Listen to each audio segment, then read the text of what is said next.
A+IS academy में सभी का स्वागत है। आज मैं जो बात करूंगा वो इतिहास के बारे में हम बात करेंगे। इतिहास के बारे में हम जो है, चूंकि एनसीईआरटी के माध्यम से भी आप लोग को चीजें समझा रहा हूं, लेकिन आज मैं एक टॉपिक के माध्यम से जो है इतिहास के बारे में हम लोग पढ़ेंगे। इतिहास के बारे में हम लोग जानेंगे कि आखिर इतिहास में क्या क्या चीजें हमको पढ़नी है, किस तरह से पढ़नी है। मैंने जब क्लास स्टार्ट किया था और मैंने इतिहास के वो बच्चे जो जीवन में कभी भी इतिहास को नहीं पढ़े हो, हिस्ट्री को उन्होंने नहीं पढ़ा हो, तो थोड़ा सा इतिहास के बारे में अगर मैं बता दूं। इतिहास के बारे में, इतिहास को देखो बेटा 3 पार्ट में बांटा गया है। अगर परीक्षा के हिसाब से देखोगे तो एक है प्राचीन इतिहास, प्राचीन इतिहास है जिसे हम एंशियंट इंडिया कहते हैं। एक है मध्यकालीन इतिहास जिसे हम मेडावल इंडिया कहते हैं। और तीसरा है हमारा बेटा आधुनिक भारत जिसे हम मॉडर्न इंडिया कहते हैं। क्या कहते हैं? आधुनिक भारत, जिसे हम बेटा मॉडर्न इंडिया कहते हैं। अगर यूपीएससी की परीक्षा में अगर मान लीजिए 20 क्वेश्चन आपसे पूछता है 100 क्वेश्चन में, अगर मैं सिर्फ यही कहूं कि 20 क्वेश्चन का जो ट्रेंड है, तो आप देखेंगे कि सबसे ज्यादा क्वेश्चन, 10 क्वेश्चन से ज्यादा तो इससे पूछता है। 5 से 6 क्वेश्चन जो बेटा आर्ट एंड कल्चर के साथ इससे पूछता है, और 3 से 4 क्वेश्चन सिर्फ मेडावल से आपसे पूछता है। तो पहले तो ये जानना चाहिए कि क्वेश्चन सबसे ज्यादा कहां से पूछता है, तो मॉडर्न इंडिया से पूछता है। ये एक बेसिक इंफॉर्मेशन मैं आपको दे रहा हूं। आप किसी भी साल का पेपर उठा के लेके चले जाना, आप पेपर को देखना। बात समझ में आया सभी को? तो ये मैंने आपको बताया कि सबसे ज्यादा जो परसेंटेज है वो है मॉडर्न इंडिया का। एंड मॉडर्न इंडिया में आपसे देखेंगे तो भारतीय राष्ट्रीय कांग्रेस, बंगाल विभाजन, स्वदेशी मूवमेंट या लखनऊ समझौता, चंपारण अहमदाबाद खेड़ा, असहयोग, दांडी मार्च, सविनय अवज्ञा आंदोलन, गोलमेज सम्मेलन, कृषि मिशन या किसान सम्मेलनों से प्रश्न, भारत छोड़ो आंदोलन से प्रश्न, बेबेल योजना से प्रश्न, कृषि मिशन से, कैबिनेट मिशन से, इससे ज्यादा प्रश्न की प्रोबेबिलिटी होती है। तो एक बेसिक इंफॉर्मेशन आप सभी को याद रखना है, इससे ज्यादा प्रश्न आपसे पूछे जाते हैं।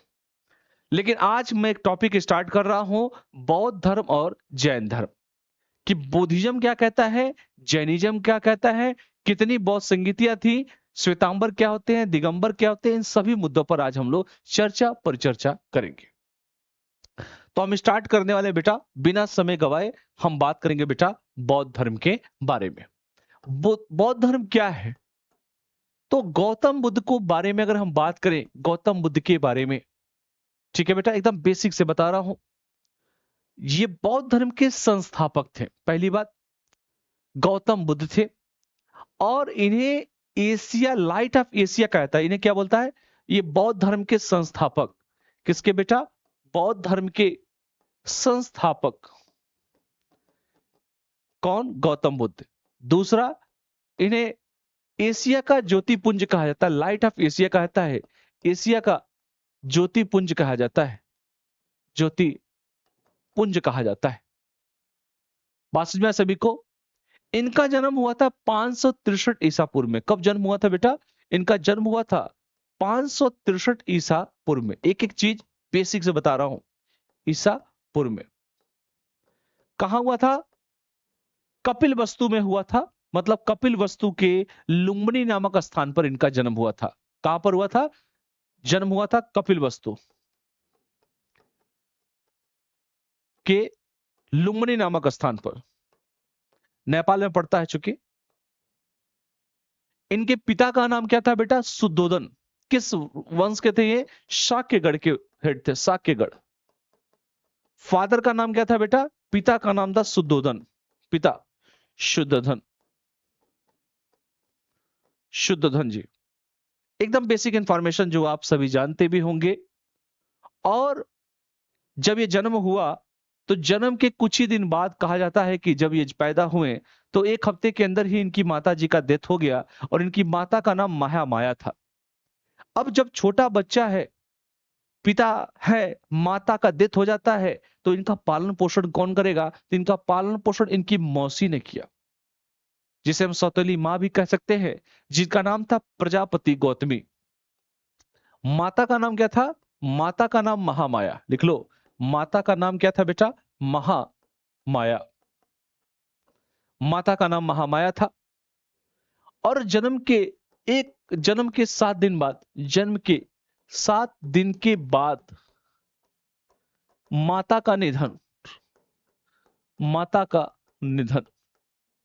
तो जब माता का निधन हो गया, एक छोटा अबोध बच्चा आखिर किसके सहारे अपनी जिंदगी को जिएगा, किसे अपनी भी मां कहेगा? एक सौतेली मां कहिए या उनकी मौसी कहिए, जिनका नाम था प्रजापति गौतमी। लिख लीजिए।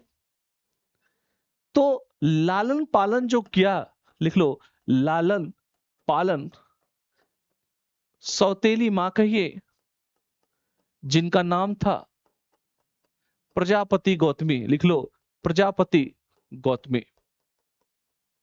ये सौतेली मां थी, इनका नाम था प्रजापति गौतमी। अच्छा, गौतम बुद्ध के बचपन का नाम क्या था बेटा? तो बचपन का नाम इनके, गौतम बुद्ध के बचपन का नाम था सिद्धार्थ। गौतम बुद्ध के जो चाइल्ड में बचपन का नाम क्या था बेटा? बचपन का नाम था सिद्धार्थ।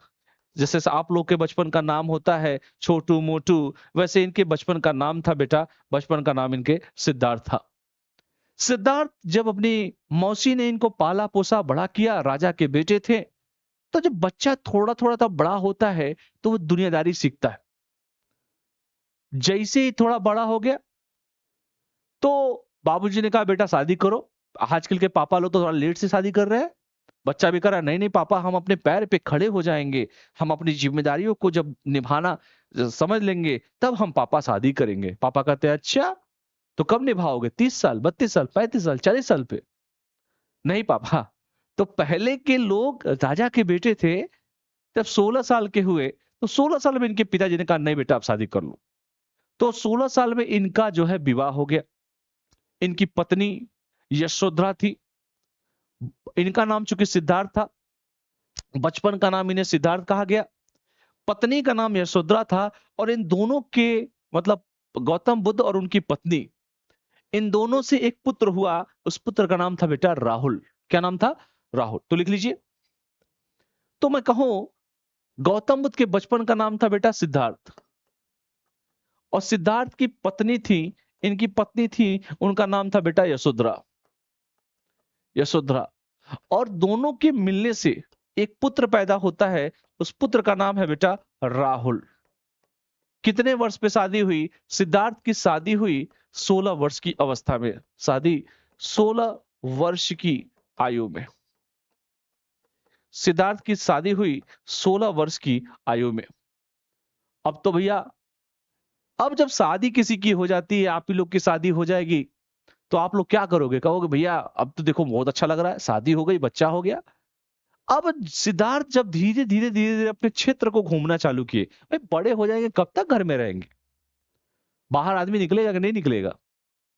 तो जब बाहर निकले तब उन्हें दुनियादारी का एहसास हुआ, अरे भाई हम राजा के बेटे हैं, हम घर में रह रहे हैं, अब हम थोड़ा बाहर निकले, देश दुनिया देखें, आखिर हम किसी के पापा हो गए हैं, किसी के पति हैं, किसी के बेटा हैं, और राजा के बेटे हैं, क्या घर में बैठे रहेंगे? नहीं। तो वो धीरे धीरे अपने राज्य के क्षेत्र में निकलते चले गए। जैसे जैसे वो आगे जा रहे हैं तो वो क्या देख रहे हैं? जैसे जैसे बेटा वो आगे जा रहे हैं, वो क्या देख रहे हैं बेटा? वो देख रहे हैं एक बूढ़ा व्यक्ति है, एक बीमार व्यक्ति है, एक शव को देख रहे हैं, एक सन्यासी को देख रहे हैं।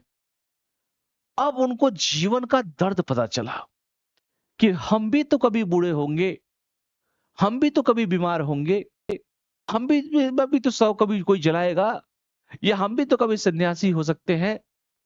सांसारिक समस्या बहुत देखना उनको चालू हो गया। जब आदमी की शादी हो जाती है, परिवार हो जाता है, तब वो कमाने चलता है। पहले के लोग तो ऐसे ही करते थे।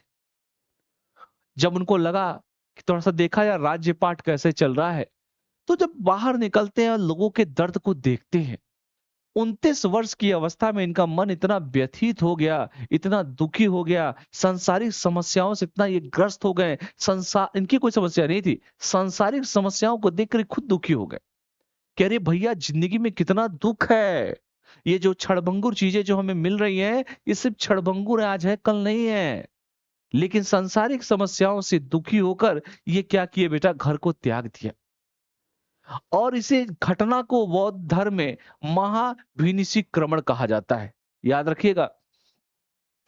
तो मैंने कहा जब वो 29 वर्ष की अवस्था में, 29 लिख लो, वर्ष की अवस्था में घर को त्याग दिया,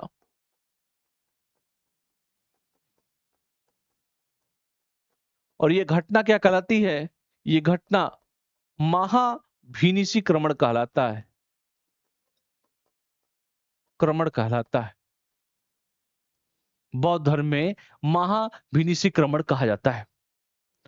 चूंकि 29 साल में जब ये त्याग देते हैं और धीरे धीरे अगर कहा जाए, चूंकि आपसे पूछा जाए कि घर त्याग करने के बाद जो सिद्धार्थ थे, जो बुद्ध थे, उन्होंने, भाई आदमी जब परेशान होगा, मान लीजिए आप ही लोग परेशान हो, आप लोग भी तो ग्रेजुएशन करके सब लोग आए होंगे, आप लोग परेशान हो तो मैं किसके पास आए हो, अपने गुरु के पास आए हो, मेरे पास आए हो, मैं सिखा रहा हूं बेटा कैसे तैयारी करनी चाहिए।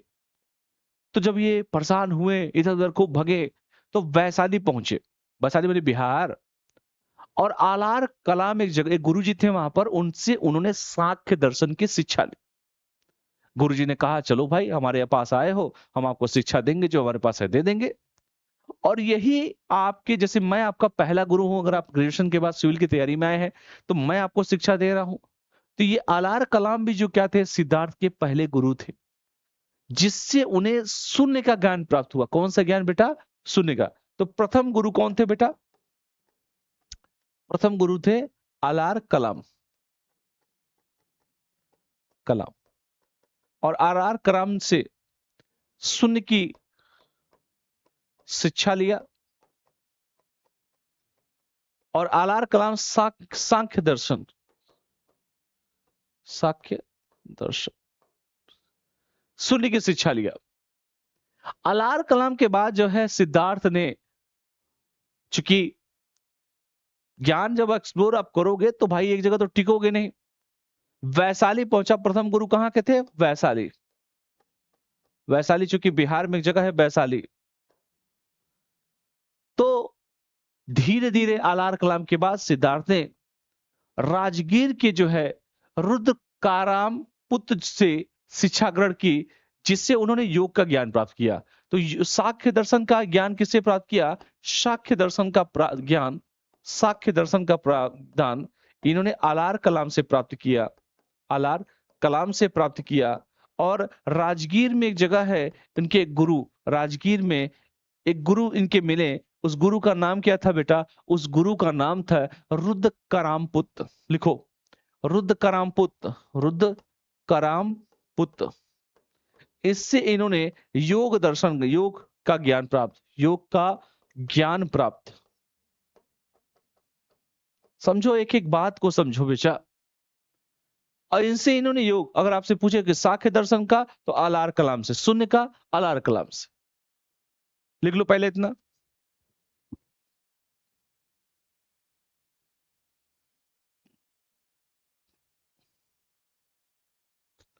ठीक है। अब भैया जब इनको योग का दर्शन, योग का ज्ञान हो गया, सांख्य दर्शन का ज्ञान हो गया, दो दो बड़े बड़े गुरु इनको मिल गए वैशाली में और राजगीर में। अब तो भैया इनको लगा कि पूरी दुनिया ही पलट गई। एक अच्छे टीचर आपको मिल जाए, एक अच्छे मेंटर आपको मिल जाए, तो लगेगा क्या है यूपीएससी, क्या है ये स्टेट पीसीएस, क्या है ये आरएएससी। आरएएस और कुछ नहीं है हमारे आगे, हमको सब पता है, पूछो क्वेश्चन कहां से पूछते हो। अब धीरे धीरे हुआ क्या, तो बुद्ध ने बिना अन्न को ग्रहण ही नहीं किया, बिना अन्न ग्रहण किए।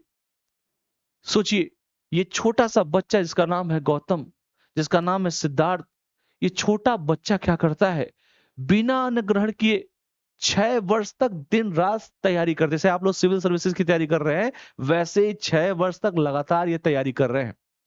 और जैसे 29 साल पे इन्होंने घर को छोड़ा, 29 वर्ष पे जब घर को छोड़ा, जैसे आप लोग सिविल की तैयारी करने के लिए घर छोड़े होंगे, 6 वर्ष तक कठोर तपस्या, 6 वर्ष कठोर तपस्या, दिन रात तपस्या कर रहे हैं। तपस्या बिना अन्न ग्रहण किए, लिख लो, बिना अन्न ग्रहण किए।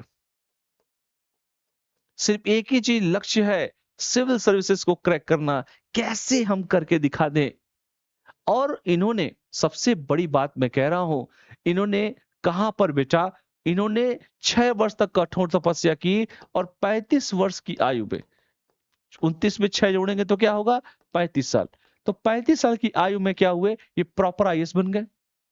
यानी कि कठोर तपस्या के कारण वैशाख पूर्णिमा की रात, किस दिन बेटा, 35 वर्ष की आयु में वैशाख पूर्णिमा की रात,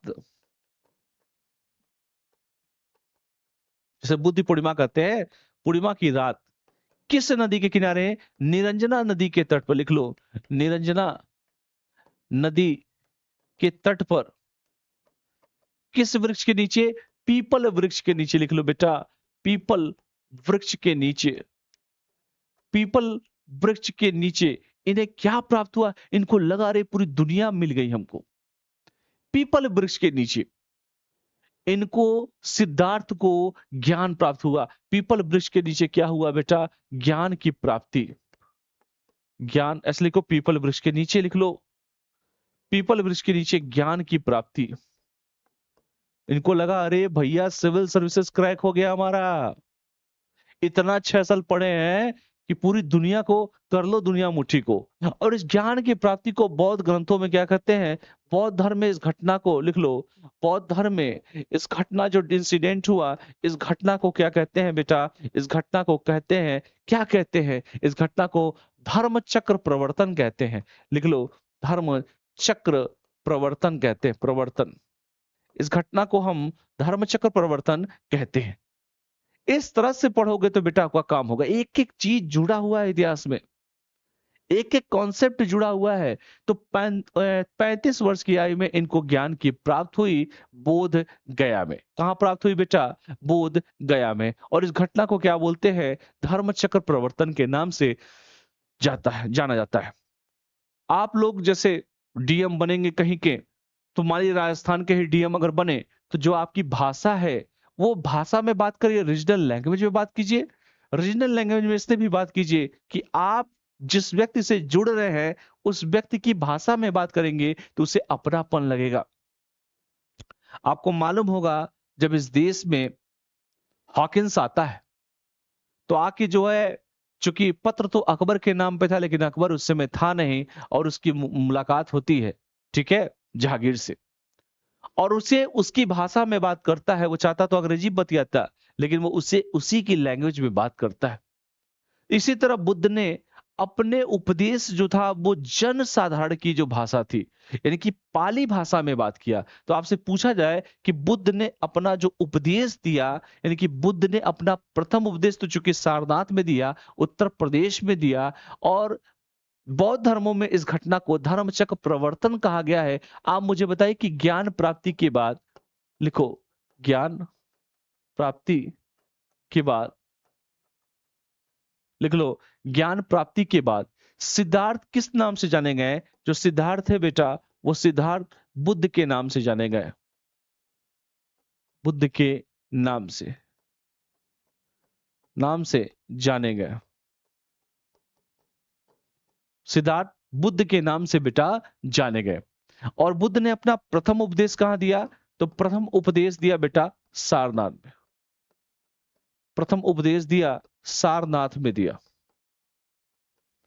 प्रथम उपदेश दिया बेटा सारनाथ में दिया। ऋषि पत्तनम जिसे कहता है, बेसिकली उत्तर प्रदेश में एक जगह है सारनाथ, और इसे ऋषि पत्तनम भी कहा जाता है। और जब उपदेश दिया, इस घटना को क्या कहता है, इस घटना को बेटा धर्म चक्र प्रवर्तन कहते हैं। लिख लीजिए, धर्म चक्र प्रवर्तन कहते हैं, प्रवर्तन कहते हैं। किस भाषा में बात इन्होंने उपदेश दिया, इन्होंने जिस भाषा में उपदेश दिया, भाषा की बात अगर करें, इन्होंने भाषा यूज किया था पाली भाषा। पाली भाषा क्यों, तो पाली भाषा जो है जन साधारण की भाषा थी, साधारण की भाषा, जन आम जनता की भाषा, मैंगो पीपुल की भाषा थी, ये पाली भाषा थी। सबसे ज्यादा उपदेश इन्होंने कहां पर दिया, श्रावस्ती में दिया। कोसल देश की राजधानी श्रावस्ती में जो है सबसे ज्यादा उपदेश इन्होंने दिया। ठीक है, ये भी याद रखिएगा। इनके जो फॉलोवर थे, तो ये पहला उपदेश जो दिया, तो आपसे पूछा जाए प्रथम उपदेश कहां दिया, तो प्रथम उपदेश इन्होंने दिया सारनाथ में। लेकिन सबसे ज्यादा उपदेश दिया, लिख लो, सबसे ज्यादा उपदेश दिया, अपने ज्ञान को दिया, वो दिया बेटा श्रावस्ती में। श्रावस्ती कहां? उत्तर प्रदेश। ये कहां पर है? ये भी यूपी में, ये भी यूपी में। और श्रावस्ती किसकी राजधानी है? कौशल देश की राजधानी थी श्रावस्ती, कौशल देश की राजधानी, देश की राजधानी श्रावस्ती। अरे समझ में आया सभी के? इनके 3 अनुयायी थे। जो फॉलोवर कौन कौन थे? अनुयायी की बात करें, इनके 3 फॉलोवर, कौन कौन फॉलोवर थे इनके? 3 फॉलोवरों का नाम याद रखेगा। बिंबिसार है, प्रसेनचित्त है और उदयन है। लिख लीजिए, बिंबिसार है, प्रसेनचित्त है,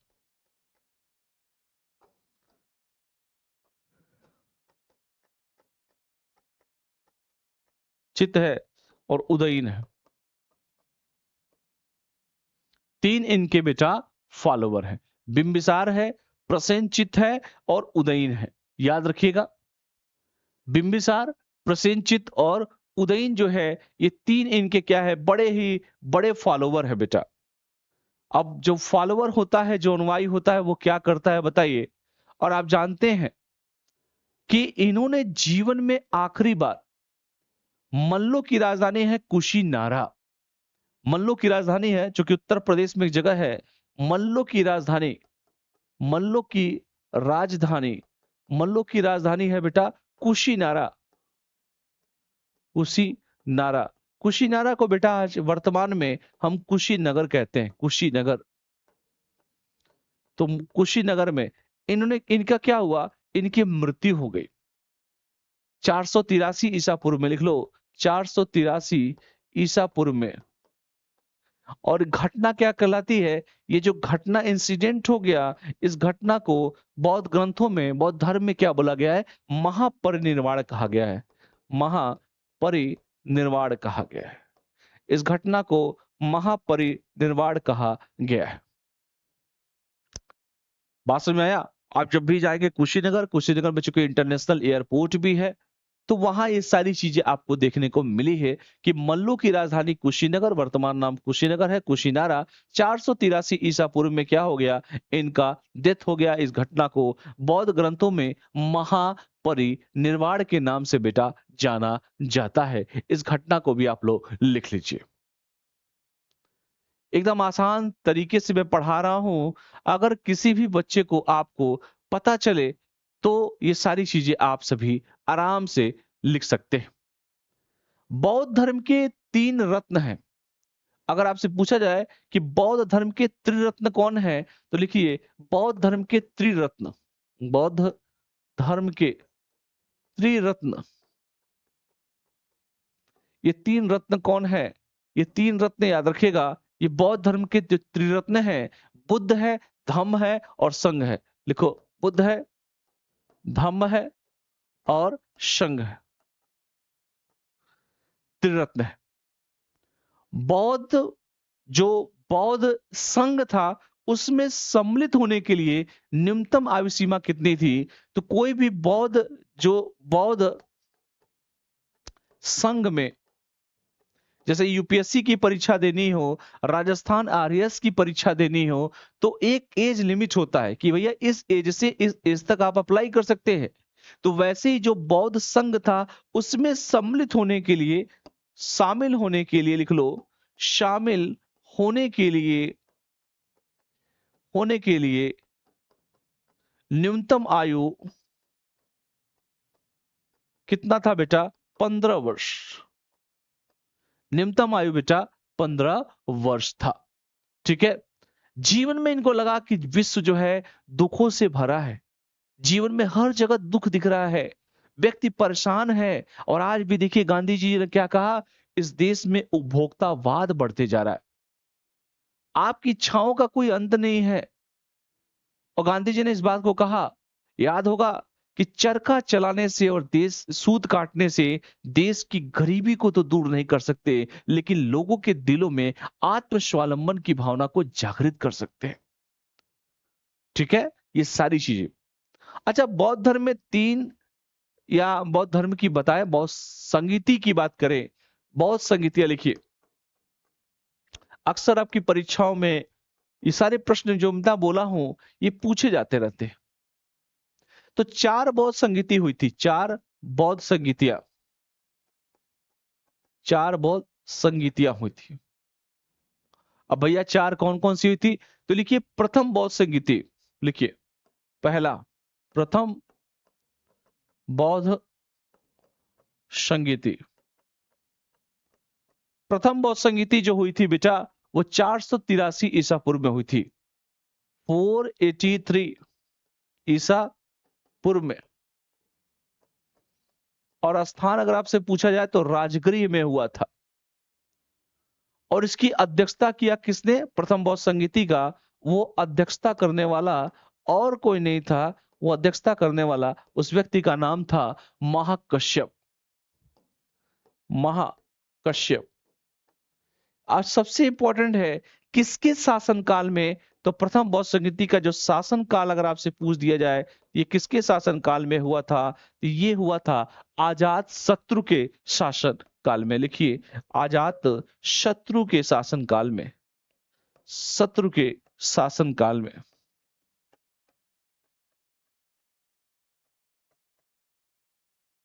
अब बताइए, तो पहला बौद्ध संगीति कब हुई थी? प्रथम बौद्ध संगीति अजात शत्रु के शासन काल में हुआ था।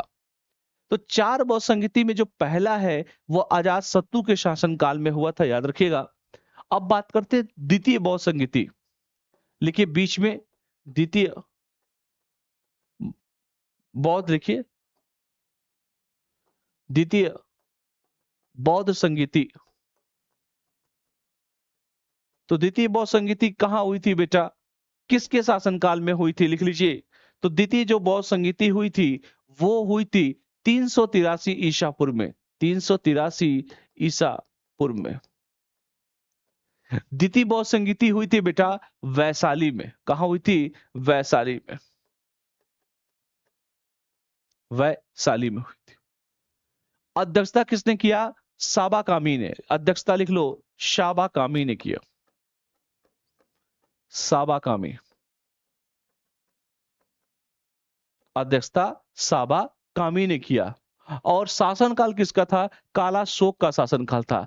शासनकाल किसका था बेटा? शासनकाल था काला शोक का, काला शोक का शासनकाल था। अब बताइए, तो आपसे चाहे प्रथम बौद्ध संगीति पूछे, चाहे द्वितीय बौद्ध संगीति पूछे, चाहे तृतीय बौद्ध संगीति पूछे, चाहे चतुर्थ बौद्ध संगीति पूछे, कम से कम ये सारी चीजें आपको याद होनी चाहिए। बौद्ध ग्रंथों में, बौद्ध धर्म में कितनी संगीतियां थी, कितनी सभाएं थी, वो चारों सभाएं कहां कहां, किसके शासनकाल में, किसकी अध्यक्षता में, किस समय में, कौन से स्थान पर हुआ था, ये आपसे परीक्षा में पूछा जाता है। आइए हम बात करते हैं बेटा तृतीय बौद्ध संगीतियां। तृतीय बौद्ध संगीति, लिखिए तृतीय बौद्ध संगीति।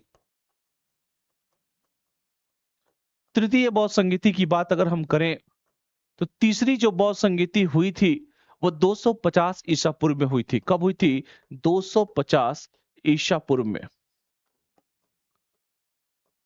पहली बात, किसके शासनकाल में हुआ था बेटा? पाटलिपुत्र के शासनकाल में। कहा, सॉरी, किस स्थान पर? स्थान पूछे तो आप बताइए सर कि पाटलिपुत्र। अध्यक्षता किसने किया? तो लिखिए मोगलीपुत्र तिस। अध्यक्षता मोगली पुत्तस, अध्यक्षता किया। और किसके शासनकाल में हुआ? ये शासनकाल तो बेटा अशोक के शासनकाल में। शासनकाल लिखो, तो शासनकाल है वो किसके शासनकाल में? वो अशोक के शासनकाल में। शासनकाल पूछे तो लिखिए अशोक के, अशोक के शासन काल में। तो तृतीय बौद्ध संगीति के बारे में ये सारी चीजें इंफॉर्मेशन आपको जाननी चाहिए। और आखिरी बौद्ध संगीति यानी कि चतुर्थ बौद्ध संगीति के बारे में लिखिए, चतुर्थ बौद्ध संगीतियां, चतुर्थ बौद्ध संगीति के बारे में लिख लीजिए। चतुर्थ जो बौद्ध संगीति हुई थी वो 98 ईसा में हुआ था, 98 ईसा में। किसके शासनकाल में हुआ था बेटा? वो हुआ था, स्थान पूछे तो कुंडलवन कश्मीर, स्थान लिख लो, कुंडलवन, कुंडलवन कश्मीर में। और सबसे इंपॉर्टेंट है बेटा, अध्यक्षता किसने किया? अश्वघोष ने अध्यक्षता, अश्वघोष, अश्वघोष ने किया। और किसके शासनकाल में हुआ? ये शासनकाल है बेटा कनिष्क का। शासनकाल किसका है? ये कनिष्क का शासनकाल है, कनिष्क का। ठीक है, तो ये 4 बौद्ध संगीति हुई। इन 4 बौद्ध संगीतियों को आपको याद रखना है। और इसी चतुर्थ बौद्ध संगीति में एक चीज और देखने को मिलता है, इसी चतुर्थ बौद्ध संगीति के बाद, 4 हो गई, बौद्ध धर्म जो है चतुर्थ संगीति के बाद क्या हुआ ये जानो। आफ्टर के बाद क्या हुआ? 2 धर्मों में ये बट गया। बौद्ध धर्म 2 भागों में बट गया। एक का नाम था हीनयान और एक था नाम था बेटा महायान। 2 धर्मों में बट गया, 2 धर्मों में बट गया। जो बौद्ध धर्म था वो 2 जो हीनयान और महायान नामक 2 भागों में बट गया। कहो 2 भागों में बट गया, 2 भागों में बट गया। तो ऐसे लिखो, 2 भागों में बट गया, ऐसे लिखिए, ऐसे लिखिए, 2 भागों में बट गया, 2 भागों में बट गया। कौन कौन से भाग? हीनयान और महायान। बात समझ में आए? तो ये सारी चीजें आपको बेटा लिखनी है कि चतुर्थ बौद्ध संगीति के बाद बौद्ध धर्म 2 भागों में बट जाता है। एक होता है हीनयान और एक होता है बेटा महायान। लिख लीजिए इसको।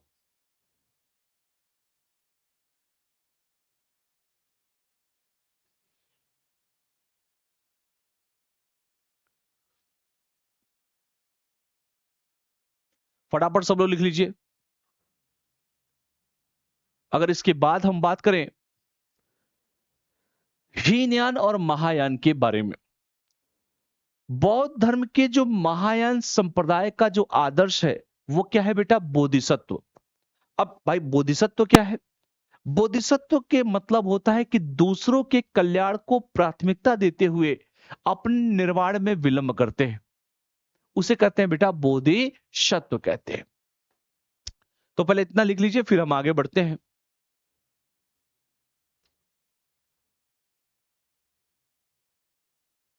गौतम बुद्ध ने 4 दुखों के संबंध में, चूंकि जीवन में उनको लगा कि बड़ा दुख चल रहा है, दुखों के संबंध में 4 आर्य सत्य का उपदेश दिया है। तो गौतम बुद्ध के 4 आर्य सत्य का उपदेश लिखिए, 4 आर्य सत्य का उपदेश। 4 आर्य सत्य का उपदेश है बेटा, पहला, पहला कहते हैं गौतम बुद्ध साहब कि बेटा दुख है, बिल्कुल दुख है, हर जगह दुख ही दुख है। जिन चीजों की इच्छा ना पूर्ति ना हो वो दुख ही है। दुख है तो दुख समुदाय भी है, लिखिए, दुख समुदाय भी है। दुख है तो दुख समुदाय भी है। फिर दुख निरोध भी है, लिखो, दुख निरोध भी है। और सबसे इंपॉर्टेंट, दुख निरोध गामिनी प्रतिपदा है, लिखो, दुख निरोध गामिनी प्रतिपदा है। तो 4 आर्य सत्य का उद्देश्य यही है, उपदेश यही है। इन सांसारिक दुखों से मुक्ति के हेतु बुद्ध ने ये चारों सांसारिक दुख है, ये क्या है, ये सांसारिक दुखों से मुक्ति के लिए, लिख लो, सांसारिक दुखों से मुक्ति के लिए, दुखों से, ये सांसारिक दुख है जीवन में। आप आईएएस बनना चाहते हैं, आप नहीं बने, आप दुखी हो जाते हैं कि साहब हमारी जिंदगी खत्म हो गई, हम क्या करें, हमें तो जीवन में ये बनना था, हम तो ये बन रहे हैं, बड़ा दुख है। तो गौतम बुद्ध ने कहा, अरे परेशान मत रहो बच्चा, इन सांसारिक दुखों से मुक्ति के लिए उन्होंने अष्टांगिक मार्ग की बात कही है। क्या कहा, मुक्ति के लिए इन्होंने अष्टांगिक 8 मार्ग बताया है, अष्टांगिक मार्ग, अष्टांगिक मार्ग।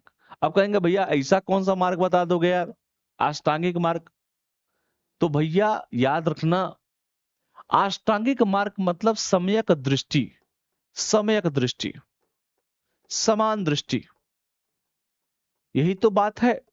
दूसरा कहा इन्होंने समय संकल्प, लिखिए समान संकल्प होना चाहिए, एक व्यक्ति के अंदर समान संकल्प होना चाहिए। तीसरा लिखो, इन्होंने कहा सम्यक वाणी, लिख लो, सम्यक वाणी पे बात इन्होंने किया, सम्यक वाणी की बात इन्होंने किया। इसके बाद इन्होंने सम्यक कर्मांत के बारे में बात किया, कर्मांत, सम्यक कर्मांत के बारे में इन्होंने बात किया, कर्मांत। तो 4 बेटा इधर बात कर दिया। उसके बाद लिखिए सम्यक आजीव, 5वां लिखिए सम्यक आजीव, आजीव। फिर 6वां लिखिए सम्यक आजीव के बाद सम्यक व्यायाम की बात किया, सम्यक व्यायाम की बात इन्होंने किया। फिर 7वां लिखिए सम्यक व्यायाम के बाद इन्होंने कहा सम्यक स्मृति के बारे में बात किया, सम्यक स्मृति के बारे में, स्मृति के बारे में बात किया। और 8वां लिख लीजिए सम्यक जो है समाधि के बारे में इन्होंने बात किया, सम्यक समाधि। तो टोटल जो है बेटा 8 अष्टांगिक मार्गों के बारे में इन्होंने बात किया है। तो अगर आपसे अष्टांगिक मार्ग पूछा जाए तो आप बताइए, जीवन में बुद्ध के अनुसार यह कहा गया है कि अष्टांगिक मार्गों के पालन करने के उपरांत मनुष्य की जो भय है, वो तृष्णा जो है वो नष्ट हो जाती है। अगर इन चीजों को प्राप्त होने के बाद जो व्यक्ति की जो भाव है, तृष्णा है, वो नष्ट हो जाती है और उसे निर्वाण प्राप्त हो जाता है, अर्थात मोक्ष को वो प्राप्त हो जाता है। जिस प्रकार दिए का जलना, निर्वाण का मतलब होता है जीवन चक्र से मुक्ति पाना, मोक्ष को प्राप्त करना, इसे कहते हैं निर्वाण। एक शब्द आता है निर्वाण, निर्वाण का मतलब होता है, निर्वाण का मतलब होता है मोक्ष को प्राप्त कर लेना, मोक्ष को प्राप्त कर लेना, प्राप्त कर लेना मतलब जीवन मरण के चरण से मुक्ति पाना। यानी कह सकते हैं जो जीवन और मरण है, इस जीवन मरण के चक्र से मुक्ति पाना, चक्र से क्या करना बेटा, जीवन मरण के चक्र से मुक्ति पाना, इसे कहते हैं निर्वाण, जीवन मरण के चक्र से मुक्ति पाना। और बुद्ध ने निर्वाण प्राप्ति को सरल बनाने के लिए इन्होंने 10 सीलों पर बल दिया है। इस निर्वाण को सरल बनाने के लिए, इस निर्वाण को सरल बनाने के लिए, सरल कैसे बनाया जाए इसको बनाने के लिए 10 सीलों का वर्णन किया, 10 सील का वर्णन, सील का वर्णन किया है। अब भैया 10 सील का कौन कौन सा वर्णन है? पहला कहते हैं अहिंसा, मतलब हिंसा नहीं करना, जो बात गांधी जी भी कहते थे, इसके पहले देखिए गौतम बुद्ध भी कहते हैं अहिंसा मतलब हिंसा नहीं करना, हिंसा नहीं करना। दूसरा कहते हैं क्या बोलना है, हमेशा जुबान से सत्य बोलिए, मतलब झूठ ना बोलिए।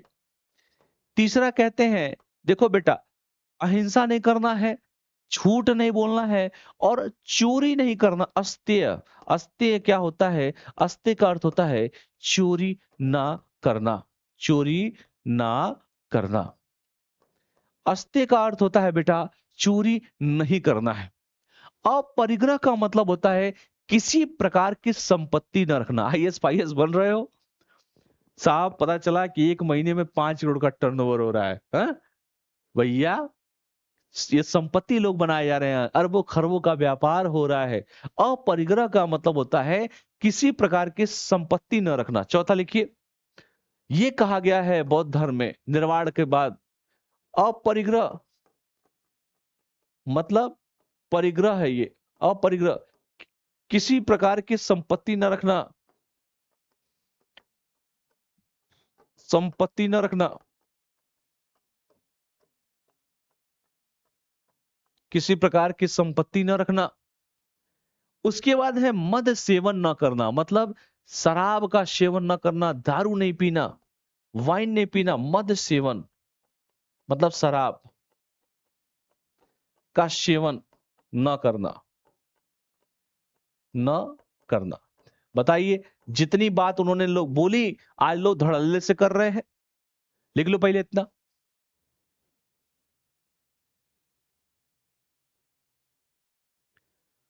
सोचिए, जो बात उन्होंने उस समय कही वो बात आज लोग धड़ल्ले से इसका मिसयूज कर रहे हैं।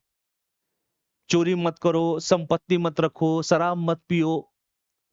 और आज के डेट में तो यार एक चीज और उन्होंने कहा था, समय पर भोजन करिए, असमय भोजन मत कीजिए। आज तो है रात को 1 बजे खा रहे हैं चिल्ली पटेटो। अब बताओ भाई, 1 बजे रात को कौन चिल्ली पटेटो खाता है? तो उन्होंने कहा असमय भोजन ना करना। लिखो, असमय भोजन ना करना, करना असमय भोजन न करना। 7वां पॉइंट लिखिए, स्लीप वेल के गद्दे पर नहीं सोने के लिए उन्होंने कहा था सुखप्रद बिस्तर पर नहीं सोना, मतलब आरामदेह, शरीर को जो आरामदेह हो, बिस्तर पर नहीं सोना, बिस्तर पर नहीं सोना, आरामदेह बिस्तर पर नहीं सोना, यही बात हुई थी। धन संचय न करना, पैसा वैसा इन्हें बैंक में खूब डाल के रखें, मतलब धन को इकट्ठा न करना, कि हाय तौबा करते रहें, इकट्ठा न करना, धन संचय न करना। और एक और बात, जो आजकल लोग व्याभिचार में डूबे हुए हैं, स्त्रियों से दूर रहना, स्त्रियों से दूर रहना, कि भैया स्त्रियों से दूर रहिए, यूपीएससी की तैयारी कर रहे हैं, गर्लफ्रेंड वर्लफ्रेंड के चक्कर मत रहिए, जिस चीज के लिए लगे हैं उस चीज पे ही लगिए। ये बात उन्होंने कही। और उन्होंने कहा नृत्य ज्ञान आदि से दूर रहना। ये नहीं कि डीजे बजा गाना वाना कर रहे हैं, तो नृत्य मतलब नाच गान से दूर रहना। ये सारे पंचशील बताए गए हैं, ये किसमें? बुद्ध धर्म में। कि भैया निर्वाण प्राप्त करने के बाद बौद्ध धर्म का जो लक्ष्य है, जिसका अर्थ है दीपक का बुझ जाना, अर्थात जीवन मरण के चक्र से समाप्त हो जाना, जीवन मरण के चक्र से मुक्ति पा जाना। इस 64 करोड़ योनियों के बाद अब मनुष्य का जीवन होता है। निर्वाण की प्राप्ति के लिए सभी लोग जो है अर्जी लगाते हैं, वही कहते हैं निर्वाण तभी मिलेगा जब आप सत्य बोलोगे, जब आप चोरी नहीं करोगे, जब आप संपत्ति को इकट्ठा नहीं करोगे, जब आप मदिरा का पान नहीं करोगे, धन को कलेक्ट नहीं करोगे, स्त्रियों से दूर रहोगे, नाच गाना नहीं करोगे, ये सारी चीजों को। और शुरुआत के सिर्फ ये तो सबके लिए है, लेकिन जिसकी शादी उदी हो जाए उसके लिए कौन सा करना है? तो उनके लिए केवल 5 सील, तथा भिक्षुओं के लिए टोटल जो मैं बता रहा हूं दोस्तों, ये जो 10 बताया हूं ये भिक्षुओं के लिए था, जो भिक्षु लोग हैं। अरे जो भिक्षु लोग हैं उनको क्या चाहिए यार? उनको कौन सा साला डिफेंडर में घूमना है, उनको कौन सा स्कॉर्पियो में घूमना है, उनको कौन सा पैसा वैसा रखना है। लेकिन जो पारिवारिक लोग हैं उनके लिए सिर्फ 5 कहा गया है, ओनली 5, कि आप 5 का ही पालन कीजिए। 5 मतलब सत्य बोलिए, चोरी मत कीजिए, पैसा नहीं इकट्ठा कीजिए, और किसी प्रकार की संपत्ति न रखिए, और शराब वराब न पीजिए। शुरुआत के 5 को जो है वो सिर्फ और सिर्फ पारिवारिक लोगों के लिए कहा गया है, लेकिन आगे की जो बातें कही गई हैं वो किसके लिए? भिक्षुओं के लिए कहा गया है। तो खैर, गौतम बुद्ध से रिलेटेड जितने भी बात थे, हमने आपको चर्चा परिचर्चा इस क्लास में किया। ये सारे प्रश्न आपकी परीक्षा में पूछा जाता है। बुद्ध ने हमेशा मध्यम मार्ग की बात की है, मध्यम मार्ग का उपदेश दिया है, गृहस्थों के लिए सिर्फ 5 सीलों की बात की है। बोधिसत्व के रूप में तो ये कहा कि पुनर्जन्मों की दीर्घ श्रृंखला के बाद बुद्ध ने शाक्य मुनि के रूप में अपना अंतिम जो है जन्म प्राप्त किया। इसके उपरांत आप जानते हैं कि बुद्ध अभी भी अवतरित होने शेष हैं, ये भी कहा जाता है। खैर उस लफड़े में हम लोग नहीं पढ़े तो अच्छा है, लेकिन जो मेन चीजें थी हमने आपको बताया, एक बार रिकॉल कर लीजिए। ठीक है बेटा, एक बार सभी लोग रिकॉल कर लीजिए। भारत के बहुत सारे मठ हैं। आप जानते हैं कि बुद्धों का सबसे बड़ा जो मठ है वो है तवांग मठ। अरुणाचल प्रदेश, आप जानते हैं उसकी राजधानी ईटानगर में है। 1987 में अरुणाचल प्रदेश एक राज्य के रूप में अस्तित्व में आया और अरुणाचल प्रदेश में बेटा तवांग मठ है अरुणाचल प्रदेश में। बहुत सारे मठ है, चूंकि आप देखेंगे कि सारनाथ हुआ चाहे कुशीनारा हुआ। अब तो पहले रामायण सर्किट की बात होती थी कि राम जी से रिलेटेड जितने भी स्थान उनको जोड़ने की बात चलती है। अब तो बुद्ध सर्किट की बात चल रही है कि बुद्ध भगवान से जुड़े हुए जितने भी स्थान है उनको जोड़ने की बात चल रही है। तो बहुत सारे मठ हैं, बहुत सारे मानने वाले लोग हैं, लोग उनकी बातों को मानते हैं, उनकी बातों को फॉलो करते हैं। तो इसी चीज को लेकर थोड़ा सा हम लोग बात कर ले कि बौद्ध धर्म के महत्वपूर्ण मठ, इंपॉर्टेंट फैक्ट, इंपॉर्टेंट फैक्ट याद रखिएगा। फैक्ट जैसे मैं कहूं तवांग मठ, तवांग मठ जो है ये बौद्धों का सबसे बड़ा मठ है। लिख लो, बौद्धों का सबसे बड़ा मठ है, बड़ा मठ है। और तवांग मठ है कहां बेटा? तवांग मठ अरुणाचल प्रदेश में, अरुणाचल प्रदेश में, अरुणाचल प्रदेश में। तवांग मठ कहां है? अरुणाचल प्रदेश में। सासुर मठ कहां पर है बेटा? सासुर मठ जो है लिखे सासुर, एक है सासुर मठ। सासुर मठ आपका कहां पड़ता है? तो ये सासुर मठ जो है लाहौल स्पीति में पड़ता है, लाहौल स्पीति। अब ये लाहौल स्पीति कहां है भैया? तो लाहौल जो स्पीति है वो और कहीं नहीं बेटा, वो हिमाचल प्रदेश में है। कहां है? हिमाचल, हिमधन आंचल, हिमाचल प्रदेश। हिमाचल प्रदेश वो प्रदेश है बेटा जहां की 90% जनसंख्या गांव में निवास करती है। ठीक है, याद रखिएगा। हेमिस मठ कहां पर है? लिखिए हेमिस, हेमिस मठ। हेमिस मठ कहां पर है बेटा? हेमिस जो मठ है वो याद रखिएगा, वो कहां पर हेमिस है? वो लद्दाख में है। और लद्दाख कहां पर है बेटा? लद्दाख, लद्दाख एक केंद्र शासित प्रदेश है। लद्दाख क्या है? ये केंद्र शासित प्रदेश है। अभी जो है केंद्र शासित प्रदेश है, यानी कि यूटी है, यूनियन टेरिटरी है। और चूंकि आप जानते हैं कि 2019 में केंद्र शासित प्रदेश के रूप में अस्तित्व में आया। केंद्र शासित प्रदेश जो वांगचुंग है, आपने देखा होगा, वो लद्दाख को बार बार कह रहे थे कि सर हमारा भी खुद का विधानसभा होना चाहिए। लद्दाख एक केंद्र शासित प्रदेश है लेकिन वहां का खुद का विधानसभा नहीं है। याद रखिएगा, केंद्र शासित प्रदेश 2019 से, लिख लीजिए 2019 से। क्लियर है सबको? तो इस बात को भी आप सभी को याद रखना चाहिए। तो ये सारी चीजें थोड़ा सा हमको लगा कि ये चीजें भी आप सभी को जानना चाहिए। ओवरऑल अगर हम बात करें गौतम बुद्ध से रिलेटेड, तो उनका जन्म कहाँ हुआ, उनके बचपन का नाम क्या था, उनके पिता का नाम क्या था, उनकी माता का नाम क्या था, उनकी पत्नी का नाम क्या था, कितने वर्ष में उनकी शादी हुई, उन्होंने घर को त्याग किया, उस घटना को क्या कहते हैं, घर त्यागने के बाद वो कहाँ सबसे पहले गए, 6 साल जो है कहाँ उन्होंने जो है अध्ययन किया, किस वृक्ष के नीचे अध्ययन किया, किस नदी के किनारे अध्ययन किया, और पहला उपदेश उन्होंने कहाँ दिया, सबसे ज्यादा उपदेश उन्होंने क्या दिया, और ये सारी चीजें आपको याद रखना है।